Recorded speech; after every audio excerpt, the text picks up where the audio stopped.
आत्मा ज्ञान का मुख्य उद्देश्य दुख की निवृत्ति और सुख की प्राप्ति है, परंतु अन्य विषयों के ज्ञान से पहले तो मनुष्य को अपने ही बारे में सत्य ज्ञान होना चाहिए, क्योंकि मैं शरीर हूँ या इससे भिन्न कोई चेतन सत्ता हूँ।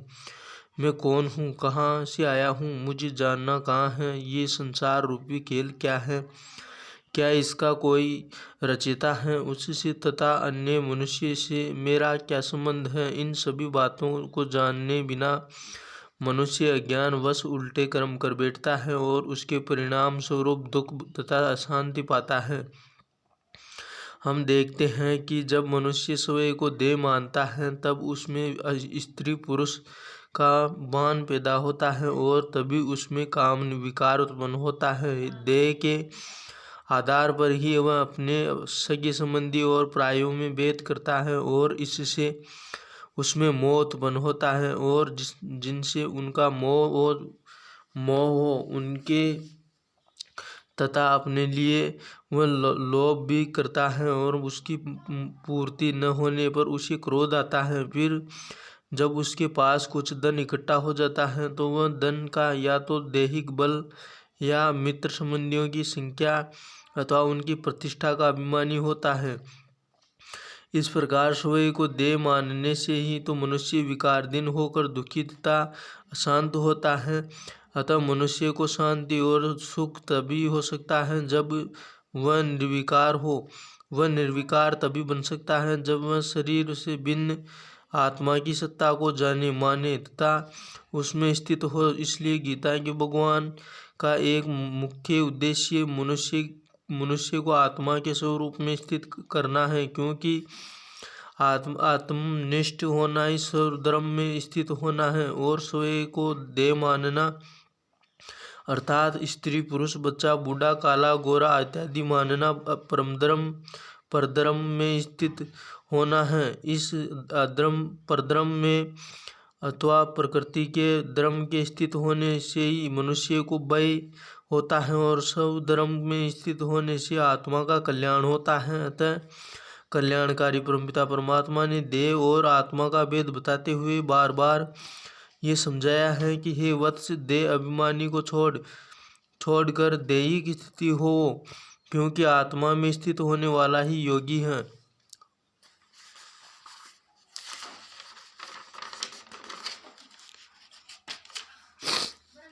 आत्मा अनादि अविनाशी और अविभाज्य।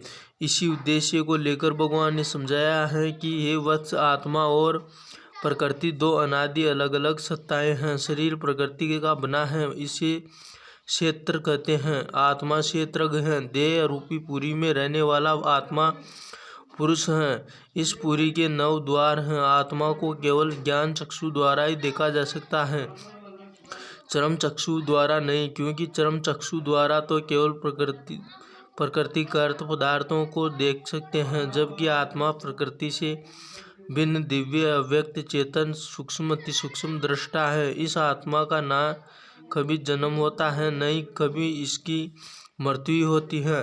अतः जिस शरीर में आत्मा रहती है वह नाशवान है, परंतु आत्मा अनादि अविनाशी है। इसे न शस्त्र काट सकते हैं, न जल गीला कर सकता है, न वायु सुखा सकती है। आत्मा अपने आदिम स्वरूप में पवित्र। ये आत्मा अपने आदिम स्वरूप में पवित्र है, परंतु जब ये देह में आती हैं तो धीरे धीरे देह अभिमानी होने के कारण ये विकारी हो जाती हैं। इसलिए ही भगवान ने कहा है कि प्रकृति के सहयोग से आत्मा में विकार उत्पन्न होते हैं। इसका भाव यह है कि समय या अंतर में आत्मा क्षेत्र और क्षेत्रज्ञ अथवा देह और देहिक अथवा पुरी अथवा पुरुष के ज्ञान को भूलकर स्वयं को पिता पुत्र माता पति पत्नी इत्यादि मानकर देह अभिमान में आ जाती हैं, जिससे ही आत्मा का प्रेम रूपी स्वाभाविक गुण मोह लोभ अथवा काम में परिवर्तित हो जाता है और इसके परिणाम स्वरूप उसे दुख होता है। आत्मा एक ज्योतिर्कर्ण ज्योतिर्बिंदु अथवा ज्योति का तारा।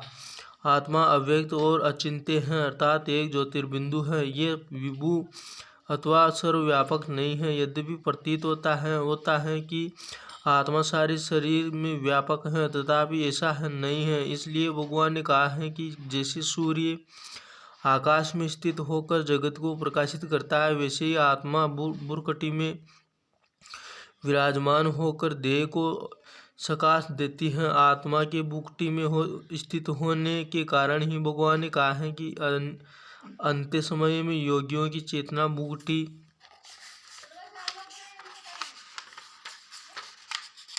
बुकटी में केंद्रित होती है। अतः जो लोग ये मानते हैं कि सारे शरीर अथवा सारे विश्व में एक ही आत्मा है, वे भूल करते हैं, क्योंकि ये सब आत्माएं अलग अलग हैं। उनका निज अस्तित्व अनादि, नित्य और अविनाशी है। यदि वे सागर के बुदबुदे के समान उत्पन्न होने वाली और बाद में उनमें मिल जाने वाली होती, तब उनके लिए ये न कहा जा सकता कि वे अजन्मा और अमर अथवा अविनाशी हैं, क्योंकि अनादि और अविनाशी उसे कहा जाता है जिसका न तो किसी से उद्गम, निगम अथवा निष्कासन हुआ है, न ही वह किसी में प्रविष्ट अथवा लीन होकर अपने अस्तित्व को कभी खोता है। गीता में जहाँ भी लीन शब्द का प्रयोग किया है, वह आत्मा अव्यक्त अवस्था में रहने के भाव से किया गया है। भगवान ने तो स्पष्ट शब्दों में कहा है कि ये वत्स, ऐसा कोई समय नहीं जब तू न थे, ये राजा न थे, या मैं न था, नहीं कोई ऐसा काल होगा जब ये न रहेंगे। स्पष्ट है कि ये हर एक के पृथक अस्तित्व के बारे में कहा गया है। फिर गीता में ये भी कहा गया है कि सभी आत्माएं अव्यक्त लोक से आती हैं, जिसके ब्रह्मांडी वर्ण, ब्रह्म भवन, ब्रह्मलोक, ब्रह्मधाम अथवा ब्रह्म योनि भी कहा गया है। भगवान ने ये भी कहा है कि जब आत्मा शरीर छोड़ती है तो वह आँख, कान इत्यादि के द्वारा निकल जाती है। सोचने की बात है कि यदि आत्मा सारे शरीर अथवा सारे विश्व में व्यापक होती तो उसके इस प्रकार निकलने की बात न कही जाती। यदि ये कहा जाए कि उस समय आत्मा सिकुड़ जाती है तो भी गलत है, क्योंकि एक विभु आत्मा सिकुड़ नहीं सकती और दूसरे सिकुड़ना उसके लिए संभव हो सकता है, जिसमें छिद्र अथवा रिक्त स्थान हो, जो आत्मा में नहीं माने जा सकते, क्योंकि वह अविच्छिन्न है। वास्तव में इसी दृष्टिकोण से ही तो आत्मा को निर्विकार कहा गया है। प्रकृतिकृत शरीर में जो छोटे से बड़ा होना, युवा, जरा, बुढ़ापा आदि अवस्थाओं से गुजरना और अंत में नष्ट होकर तत्व में मिल जाना, ये जो विकार हैं, ये आत्मा में नहीं है। पुनः सच आत्मा का अव्यक्त देश से आना, वहाँ लौटकर जाना और योगाभ्यास द्वारा देखा जा सकना, शरीर छोड़ते समय अपने संस्कार साथ ले जाना, ये सभी ईश्वरोक्त तथ्य यही प्रमाणित करते हैं कि आत्मा अनुरूप है, वह ज्योतिर्बिंदु है, वह लघु परिणाम वाली है, विभु नहीं।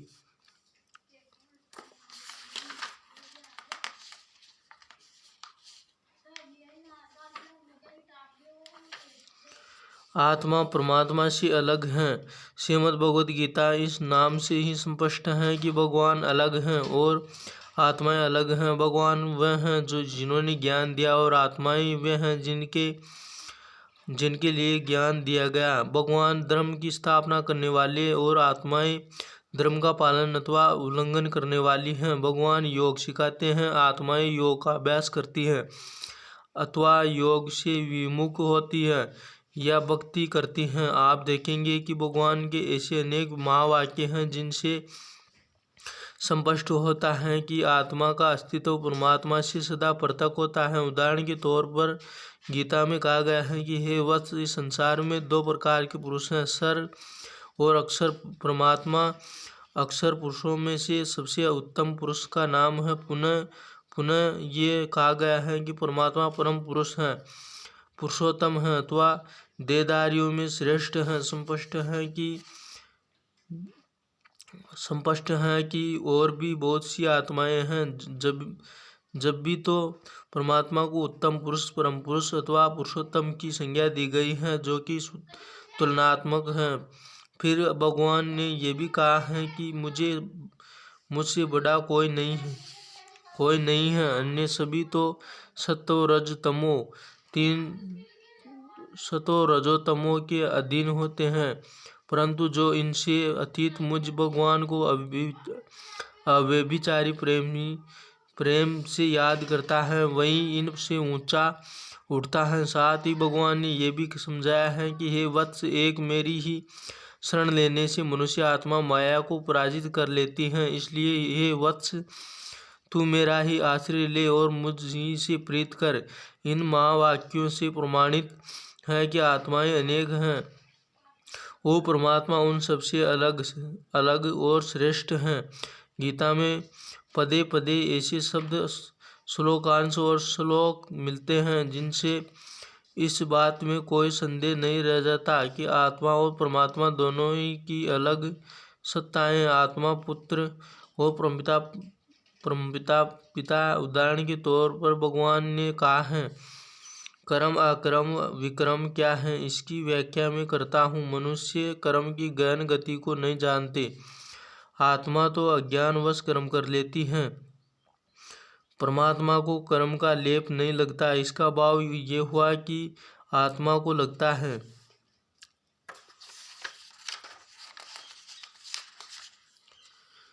परमात्मा सबका सहद अथवा कल्याणकारी और तीनों लोकों का मालिक है। परमात्मा ही सच्चा आश्रय है।